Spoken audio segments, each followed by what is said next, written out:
स्थापकाय च धर्मस्य सर्वधर्मस्वरूपिणे अवतारवरिष्ठाय रामकृष्णाय ते नमः। श्रुतिस्मृतिपुराणानाम् आलयं करुणालयं नमामि भगवत्पादं शङ्करं लोकशङ्करम्।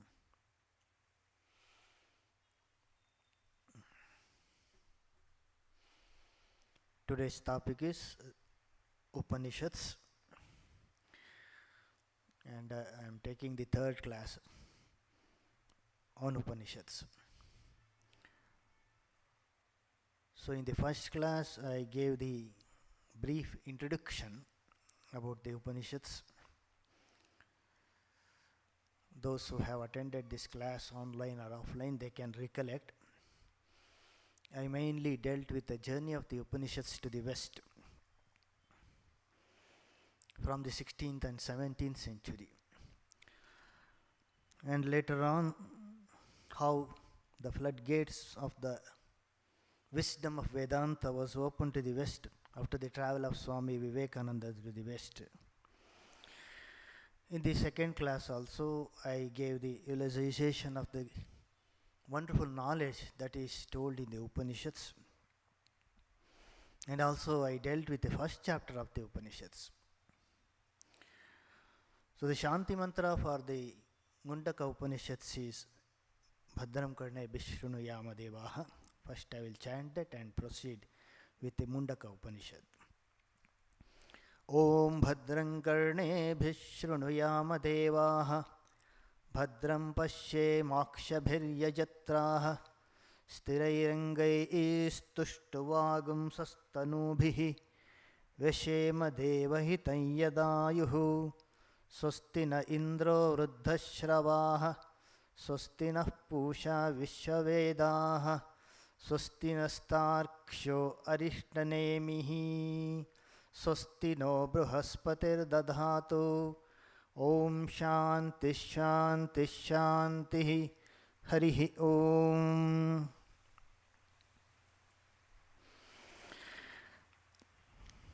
This Mundaka Upanishad belongs to Atharva Veda. You all know how many Vedas are there? Rig Veda, Yajur Veda, Sama Veda and Atharva Veda. Atharva Veda is the youngest of all the Vedas.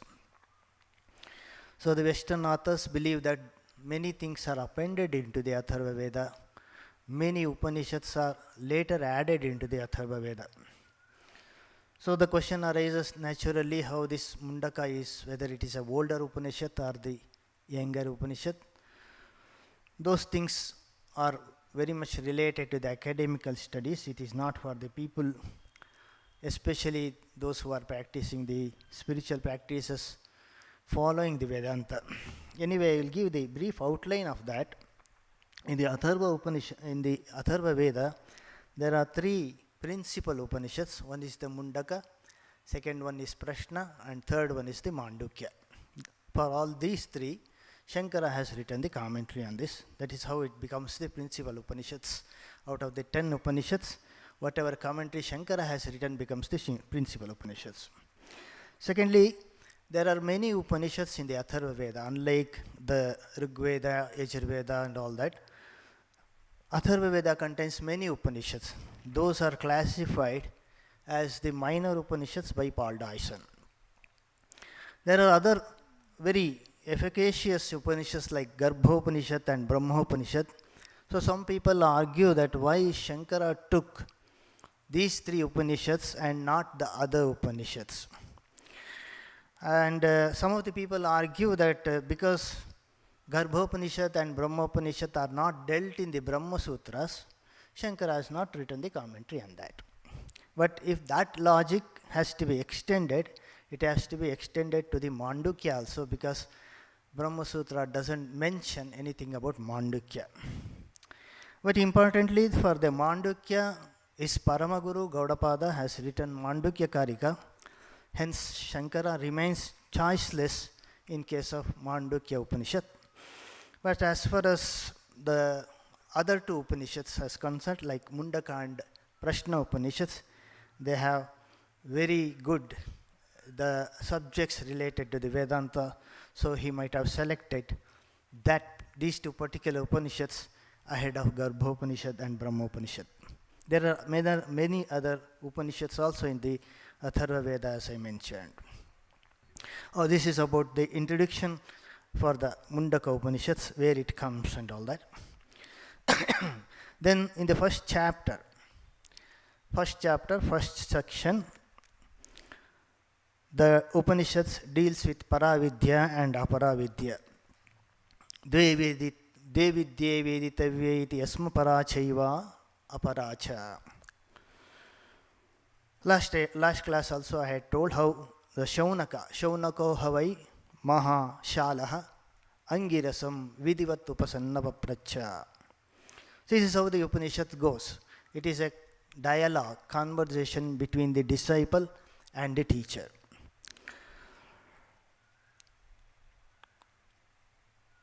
Shaunaka asks his guru very smartly that, can you tell me one thing by knowing which everything is known? Kasminnu bhagavo vijñāte sarvamidam vijñātam bhavati iti. You tell me what one thing by the knowledge of which everything is known. So he is directly asking about the knowledge of Brahman. For that, the Guru doesn't directly gives the answer. He tells that there are two types of Vidya. One is the Paravidya, that is the knowledge related to Brahman. Another is the Aparavidya, the knowledge which is not related to the Brahman. So Shankara in his commentary asks, how it is possible when a disciple asks for one, the knowledge of the Brahman, the shortcut by which everything can be known, why he is opening these things. So the answer he gives is that first you must know about the knowledge which is not related to the Brahman, which is related to the word. What takes us to this word when the Brahman is the reality, when the truth alone is Brahman and all these things are in illusion, first we must know that why we are in the illusion. So to answer that, the Guru opens with a shloka called Dvevidye veditavye iti asma parachaiva paratha. This is how the Upanishads in the first chapter goes. So this is the one thing that we had to observe in the Mundaka Upanishads. And why I chose this Mundaka Upanishad ahead of any other Upanishads is that this Mundaka is a small Upanishads to begin with, and it contains all the essential aspects of the Upanishads, which is in line with the synchronized with the Bhashya of the Shankara. Although many people start studying the Upanishad with Katha Upanishad is more bigger than the Mundaka Upanishad. This particular Upanishad is very succinct and more or less systematically arranged. First it deals with the division of the Vidya, that is what is Paravidya, what is Aparavidya. Then it deals with what is Karmakanda, what is Yajnas, why we should not take up those Yajnas for the sake of the heaven and all that. It will not advocate karma, sarva karma sannyasa it advocates. Then it deals with the aspect of Brahman, and then it also deals with various sadhanas and upasanas. So these are the important aspects for which I have taken this Mundaka Upanishads for teaching these Upanishads here.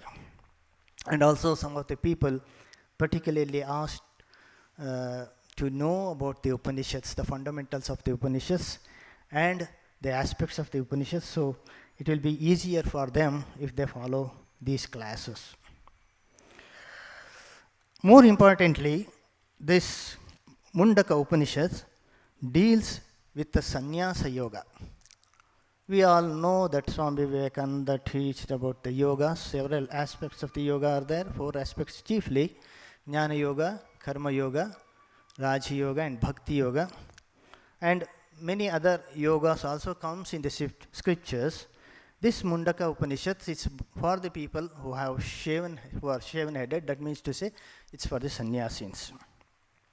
So to know the Vedanta Vijnana in the proper manner, to experience the knowledge of the Brahman, one must take up the sannyasa. That is what is the appeal of these Upanishads.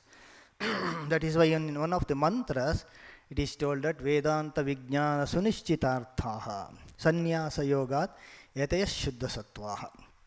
So whenever there is an aspect of sannyasa comes into the picture, Shankara takes a very hard grip on that. So he latches onto that and he advocates the sannyasa as the only way to experience the Brahman and to obtain the full knowledge. And in the other shloka also, this Mundaka Upanishad says, Nayamatma balahinena labhya nacha pramadat tapaso vyapyalingat. This Upanishads is not for the weak people. Any Upanishads, let it be Mundaka Upanishad or Mandukya Upanishad, Chandogya Upanishad, Brodharnaka. Any Upanishads is not for the weak people. Weak people means the people who surrender to the senses for the worldly enjoyment. For these people, the Upanishads are not advocated. Those people who have the strong mind to renounce this world, not that one should go to the forest, one should leave the family, that is not the concept. The concept is to lessen the desires for this enjoyment of the worldly objects. That is more important here. So that is what the Upanishad tells here, Nayamatma balahinena labhya nacha pramadat. Pramada is making the mistakes again and again. Pramado vai mrityuhu iti bravimi. That's what is told in the Sanas Sujatiya. Carelessness about the control of the senses, going behind the worldliness, not serious about the sadhana. So these people who have these tendencies cannot totally follow what is told in the Upanishads. So pramada should not be there, and you should have the tapas. Without tapas it is not possible. And vapalingat, va api alingat means alinga. Linga means Shankara says, takes it as sannyasa. Linga means in the Kannada we say gurutu, a mark. What is the mark for a sannyasi? Mark for a sannyasi is this kerva. Sannyasa, one must take this cloth.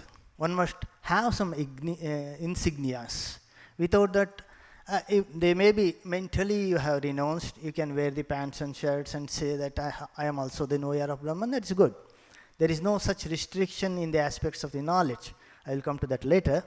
In spite of that, to know, to assert that I am following this path of renunciation, and also to show the society that this is my way and this is my path, a linga is required. That is why there is a sampradaya of taking the sannyasa from the sannyasins.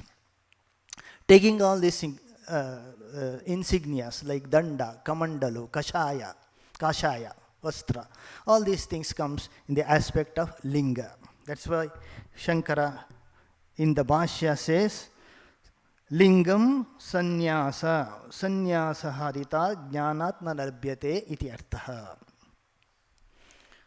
So he is very clear about it. The person who wants to pursue the knowledge of Brahman, not it is a mandatory, but more or less it is required to obtain the knowledge of Brahman.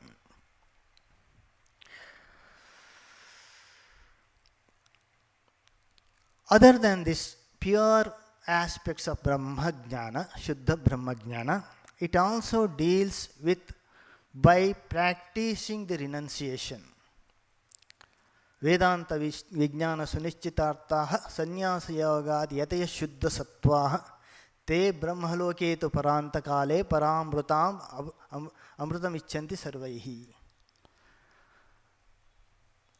So those people who try to go to the highest knowledge of Brahman, to get the knowledge of Brahman, somehow they fail to do that and they enter into the Brahmaloka, etc. They are also the lokas, like Swargaloka, but they are the eternal lokas. Those lokas will be there as long as this particular creation is there. This particular cycle of Srishti is there. They are called the Brahmaloka. though people who enter into the Brahma Loka, they will become the Hiranya Garbha. These are all the aspects that are dealt in this Upanishad. That is the level which is just below the highest level of Brahmajnana. So those people also, they get the highest loka, the blissful states. That aspects, the second aspect, second level aspects is also dealt in this Upanishads. That also we will see later in the other classes. So the bottom line of the whole Upanishads is that we are already that. Brahma Veda Brahmaiva Bhavati. This is what is told in the Upanishads. This Upanishad. I will deal only with this Upanishads. Whatever sentences are told in this Upanishads, the aspects are there. The same concepts are there in the other Upanishads also. Once we get the knowledge of Brahman, we become Brahman. This is called Sadhya Mukti. This is what is the essence of all the Vedanta told in the all the 10 Upanishads. That is what Shankara tells again and again. There is no Krama Mukti. Krama Mukti means you have to do karma, you have to obtain the purity through the karma, then you have to do upasanas, that is the meditation and contemplation, and the various sentences regarding the aspects of Brahman, the Brahma Guna which are told in the Upanishads, then you will slowly attain the Mukti. This is called step-by-step process of attaining the Mukti. It is not the mandatory process in the Upanishads. Because the Upanishads assert we are already that. I am that Brahman. I am that Supreme Self. So once you experience that within your mind, there is no need of any other aspects. But more or less, we are not competent to do that. Hence, we have to go through this process. So the bottom line of this Mundaka Upanishad is Brahman is immediate. Immediate means it is here only, here and now.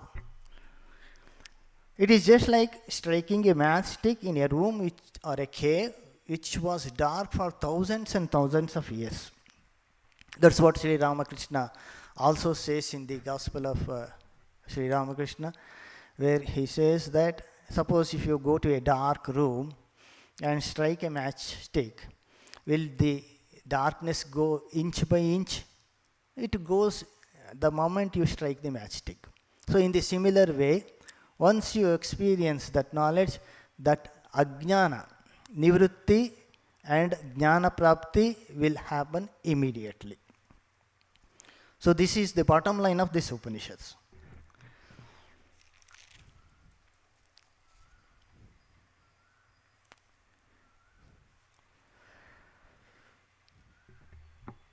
Now,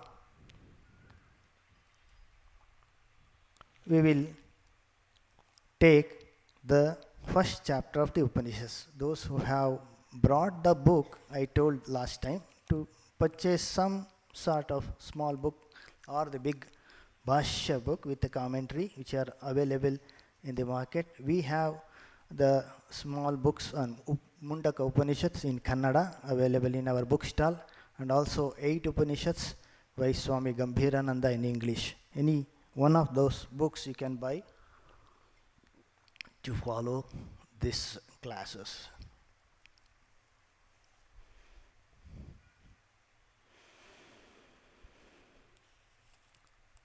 I will repeat the third mantra of the first chapter, first khanda.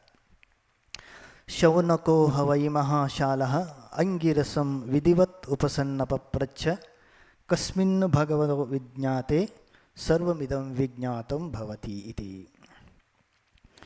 Shaunakaha shunakasya patyam mahashalaha mahagruhastaha angirasam bharadvaja shishyam acharyam vidivat yata shastram ityetat.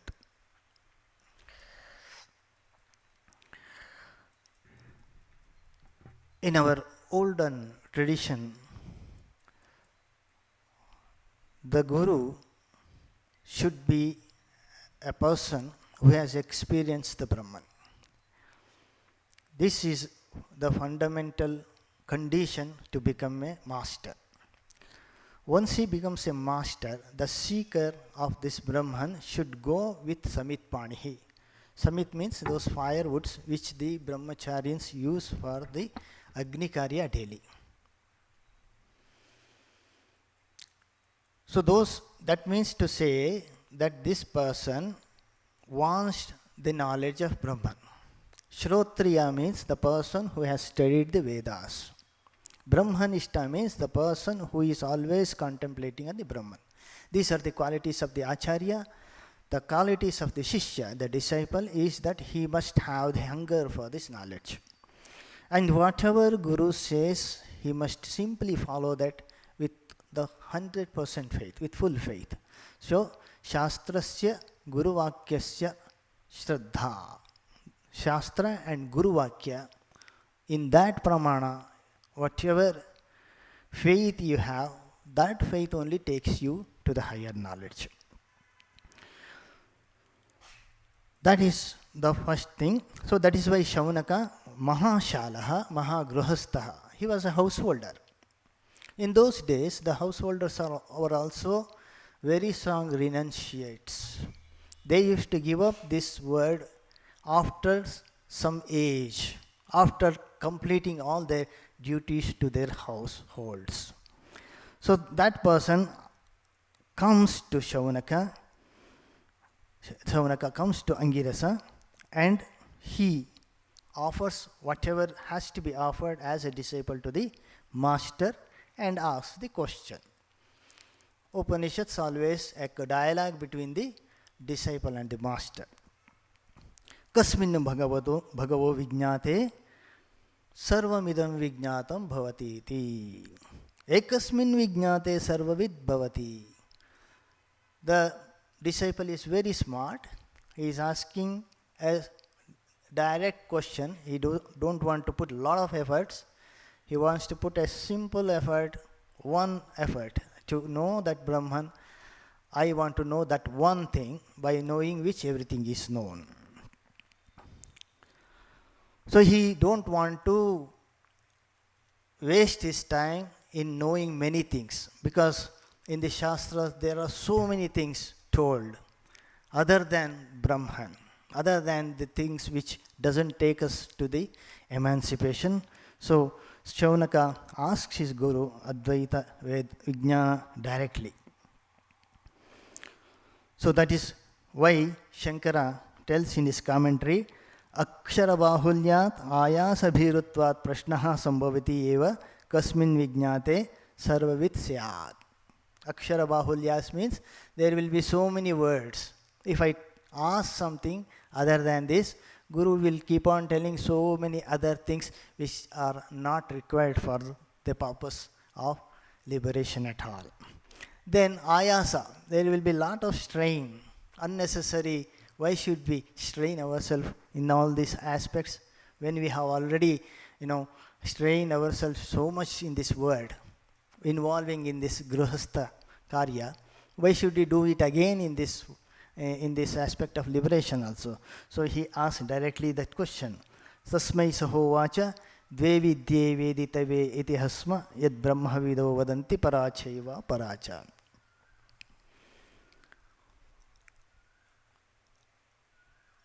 As I told you in the introduction, he doesn't give the direct answer. He drags him back to the whole aspects of the Vedas, that is both Karma Kanda and Jnana Kanda.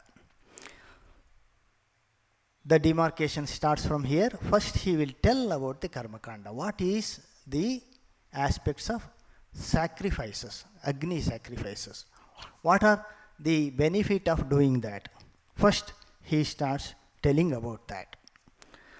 So why he started telling about that? For that also Shankara gives the commentary. Nanu kasmin vidite sarvavid bhavati iti shamaikena prishtam tasmin vaktavye aprushtamaha dvevitye ityadina.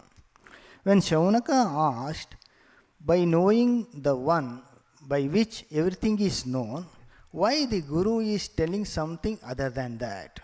That is why the reason for this is Shankara is telling, first we have to tell about the illusion. First we have to tell about the ajnana. First we have to tell about the mithya. After telling about that, we have to deny that. This is how the process goes on. Directly if you tell about the Brahman, people who are already in the illusion cannot understand that. First tell about the illusion, why this illusion is created, then how to eradicate that illusion. When you go step by step, then the disciple naturally comes to the condition where he can experience that Brahman. So that is why there is nothing wrong done by the Angirasa in telling this shloka. That is why this avidya has to be denied. That is why Purva Paksha has to be denied first, then only Siddhanta should be told. Purva Paksham Paschat Siddhanto Vaktavyo Bhavati iti Nyayat. Purva Paksha means there were people who used to advocate karma. The people who say that after this world there is something called heaven and above. If you do all these kind of yagas, you will attain the bliss which is multiple times what we can achieve in this world. So those things, first I had to tell you, those things you have to deny that. First I will tell you about it, and then I will follow the real jnana aspects. This is how the Upanishads goes. So this aspect of the yajna, I will not deal much of it because so many aspects are there and it takes a lot of time, and I am not here always every Sunday to take all those aspects. So I will just touch about the karma kanda and proceed further.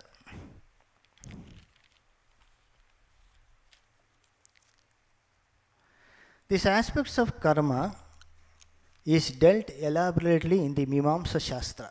There are Shad Darshanas in our system of knowledge: Nyaya, Mimamsa, Vaisheshika, Sankhya, Yoga and Vedanta. Mimamsa deals with the karma kanda, and it is properly called as Purva Mimamsa, and the Upanishadic knowledge is called as the Uttara Mimamsa. So the methods of explanation about Brahman, the style followed in the Uttara Mimamsa, especially in the Brahma Sutra, is as same as what is told in the Purva Mimamsa. Purva Mimamsa is written by Jaimini. Jaimini has written the Dharma Sutra. Badarayana has written the Brahma Sutra. The style of Brahma Sutra follows the style of Dharma Sutra of Badarayana, of Jaimini.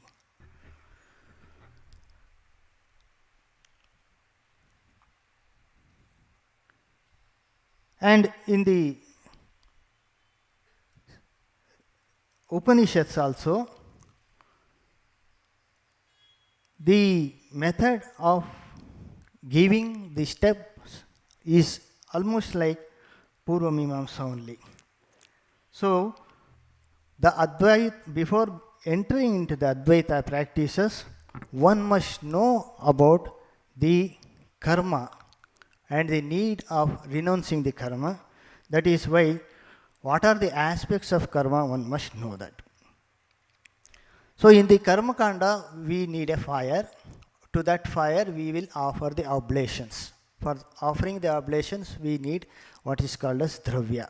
So how to perform the rituals, how to perform these fires, how to attain the Swarga afterwards, all these aspects are told in the karma kanda of the Vedas. So the plan of action is, first, by a person who is desirous of attaining something through the karma should know all these aspects. One is what are the things I will tell you: kartha, vidhi, mantra, dravya, devata, uddesha, sankalpa. These are all the things which are required to do a yajna. you can see how many things are involved here. The diversity of many, all these things itself indicates that these will not carry us to the knowledge of oneness. Secondly, there will be a subject-object relation, aham karta, aham bhokta, and aham prapta. That I will attain all these things. Then these aspects of differentiation comes, that it is opposite to the knowledge of Brahman. And one more thing is there, after karma, there is an aspect called upasana. Upasana is contemplating on the characteristic of the Brahman, Saguna Brahma Upasana. These are also dealt in the Upanishads, especially in the Chandogya Upanishad. So very important thing in the aspects of jnana is that not only you should reject the karma, you should also reject in the process the upasana.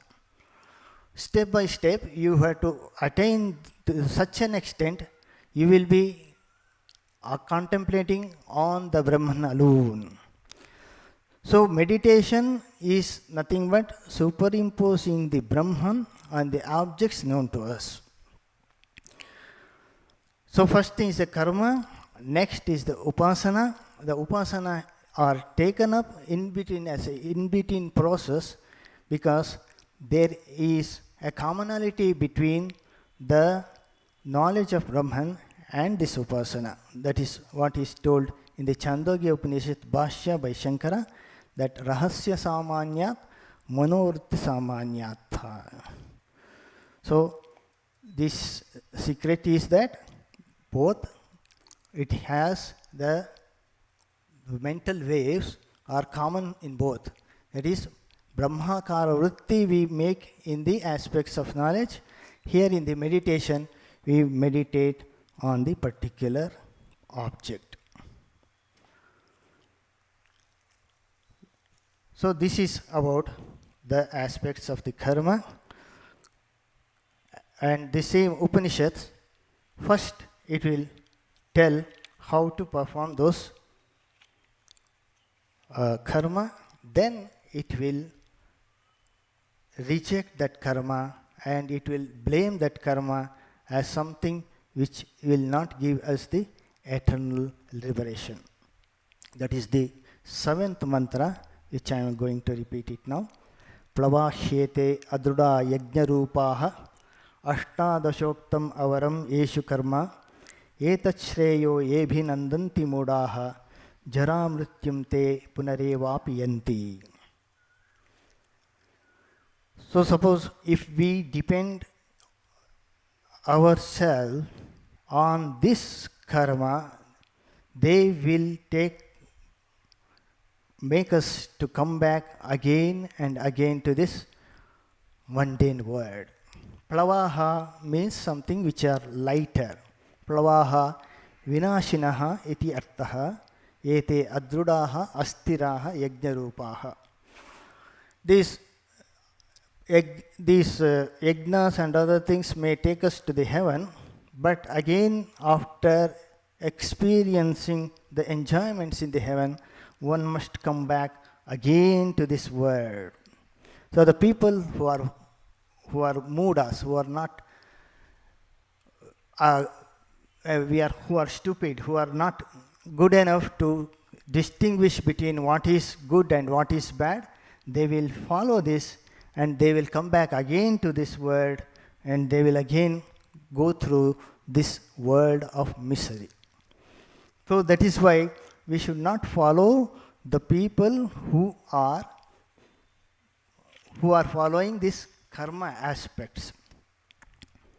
So avidyayam bahuda vartamanaha vayam krutartha iti abhimanyanti balaha yat karmino na pravedayanti raga tenatura khina lokaschavante.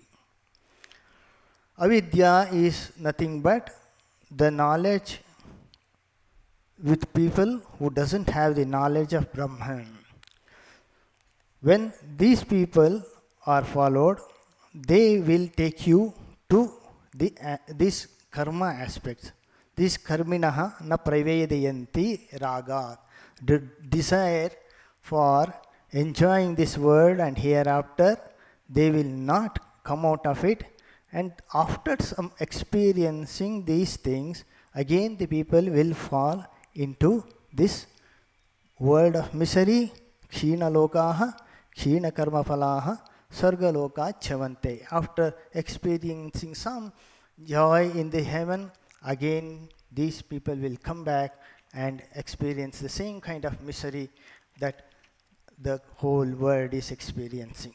So this cycle goes on and on, so we have to come out of these things.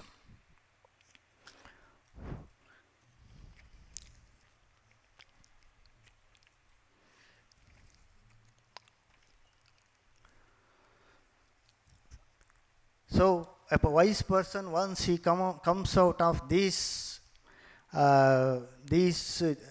aspects where the karma, you have to do karma and obtain all this. Once the person comes out of this, he will become enlightened. He will become fit to receive the higher knowledge of Brahman. So this 12th mantra tells about such person who has tested this world and comes out of this cycle of life and death and follows the method of knowledge of Brahman. Pariksha lokan karmachitan brahmano nirvedamayat nasti akrutah krutena tadvijnanartam sa gurumeva bhigachet samitpanihi shrotriyam brahmanishtam.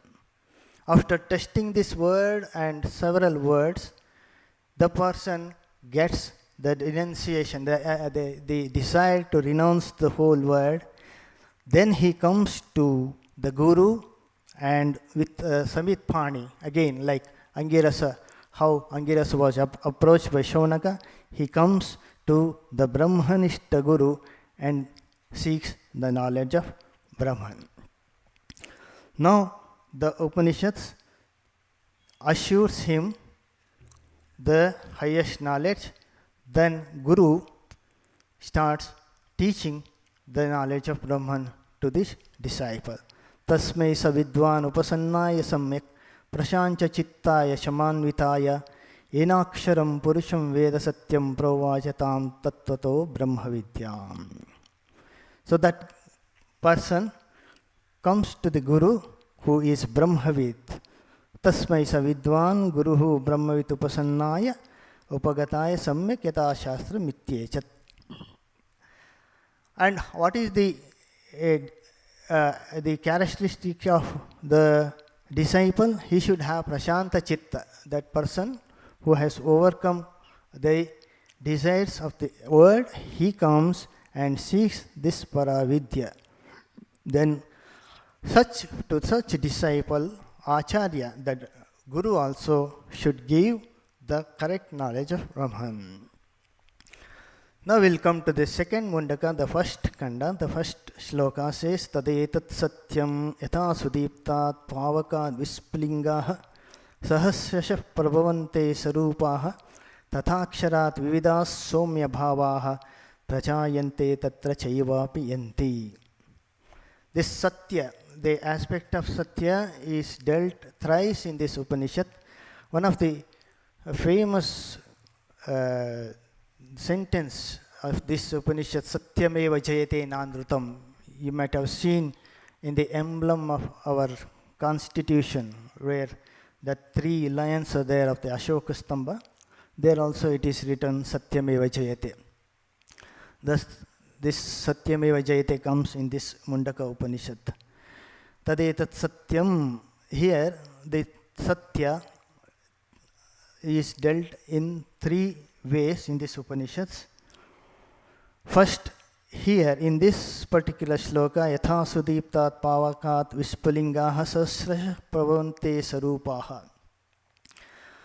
This is the aspect of how this word comes out of this Brahman. That is at one place. Another place, tadetat satyam mantreshu karmani kavayo yanya pashyam, that is the aspect about the yagnas. Then in the third place, again the Satya is dealt, Satyameva Jayate Nandrutam. Satya, the truth alone wins, and the lie does not win, or the untruth does not win. That is told in the sadhana aspects of the Brahman, that is in the third chapter. So, in this shloka, here, just like a big fire, through that big fire comes out so many flints. From that flints, the same Brahman is coming out of everything.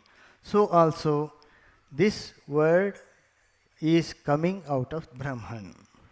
Karya is this Jagat, Karana is that Brahman. How this truth becomes untruth? This word is an illusion. That is what is told in Advaita. How this untruth happens from the truth? That is the main question comes to everyone. So the explanation given here is that this happens by a process called Adhyaropa. Adhyaropa is superimposing something which is not existing.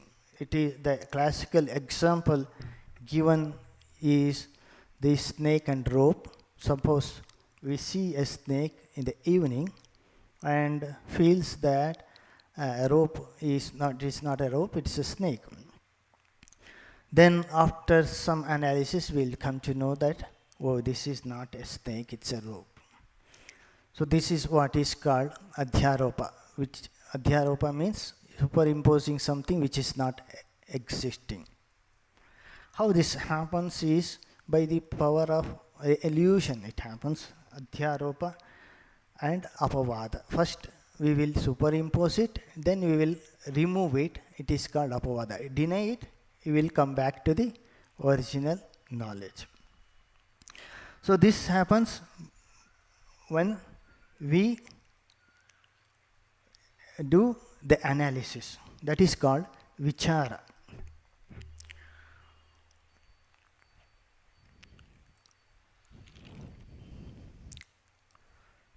So first we have to do this kind of Vichara again and again. Then we will come to know about the real aspect of the Brahman.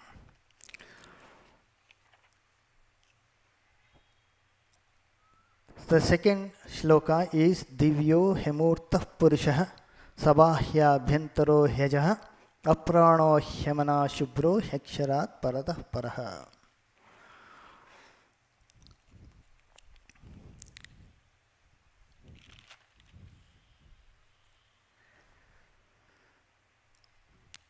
This knowledge of the Brahman, this unmanifested, becoming manifest, just like the flints coming out of the fire, then that will remove all the ignorance and we will come to know that this world is nothing but illusion.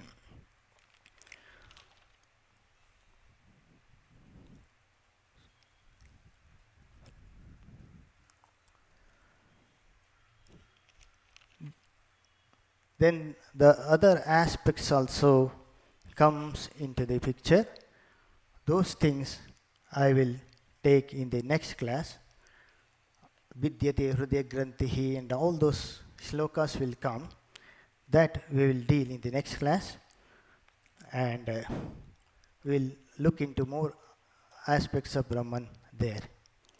Om Niranjanam Nityamanantarupam Bhaktanukampadhrutavigraham vai Ishavataram Parameshamidhyam Tam Ramakrishnam Shirasa Namamah.